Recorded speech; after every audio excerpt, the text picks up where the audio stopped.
couldn't do enough deeds to even fulfill the right of Allah subhanahu wa ta'ala for what Allah subhanahu wa ta'ala blesses in dunya, forget about the akhirah. So the Ahl Sunnah, we have the hadith of Rasulullah sallallahu alaihi wasallam that nobody will go to Jannah based upon their deeds, but except to the mercy of Allah subhanahu wa ta'ala. But then they didn't accept the dalil. They said, no, it doesn't make sense to us. Right? So this is a problem that we see. They said that Allah subhanahu wa ta'ala will not be seen in the hereafter. The Ahl Sunnah, we believe that you will see Allah subhanahu wa ta'ala in the hereafter. But they said, how can you see Allah subhanahu wa ta'ala? Allah subhanahu wa ta'ala is a force. It cannot be seen. Na'udhu billah. But this was one of the mistakes that they made. They said there is no Mahdi to come. They didn't believe in Mahdi alayhi salam.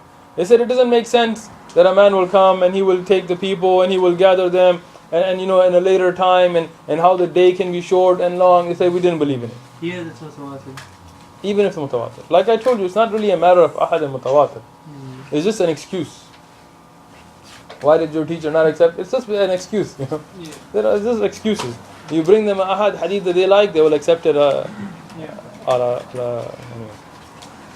They said that Isa alayhi salam will not descend towards the end of time.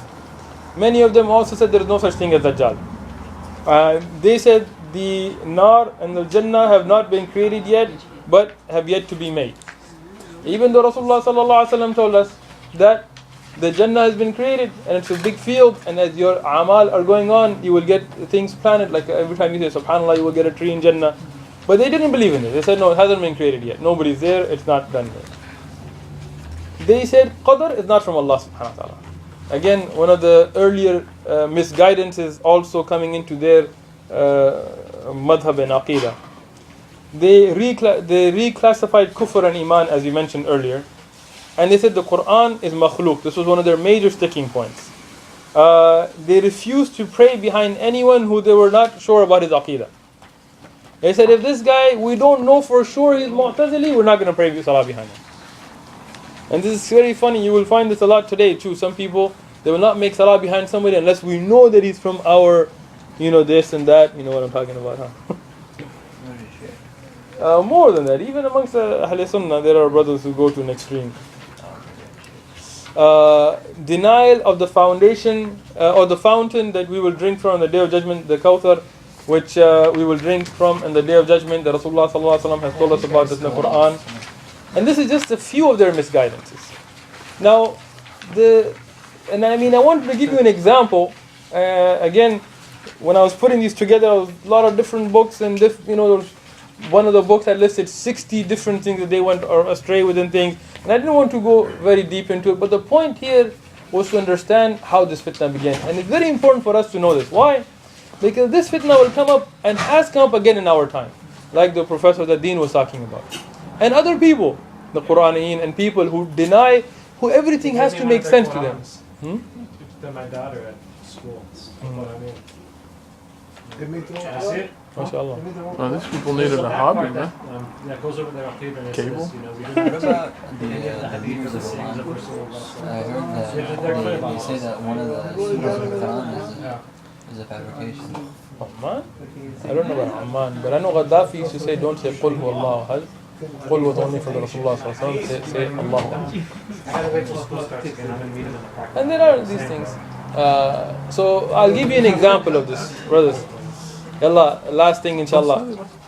For example, the issue of if a fly drops in your drink. Right?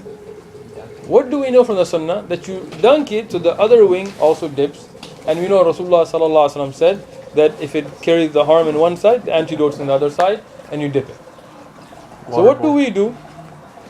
This is what we follow. Now, again, just as a side note, if a fly falls in your drink and you don't feel like it brings you kirah, disgust, and you don't drink it, nothing wrong with that. You don't have to drink it. But if you do, then you should do that, right?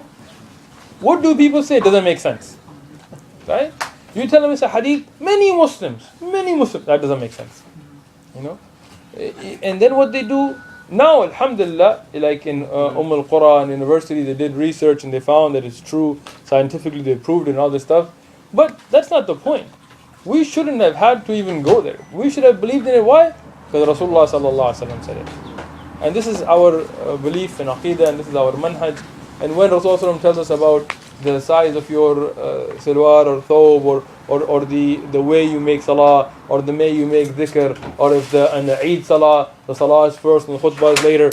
We don't get into, well, that doesn't make sense to me, I don't see that as being the better way, why is this better? We follow it because there is a dalil from it that is sahih.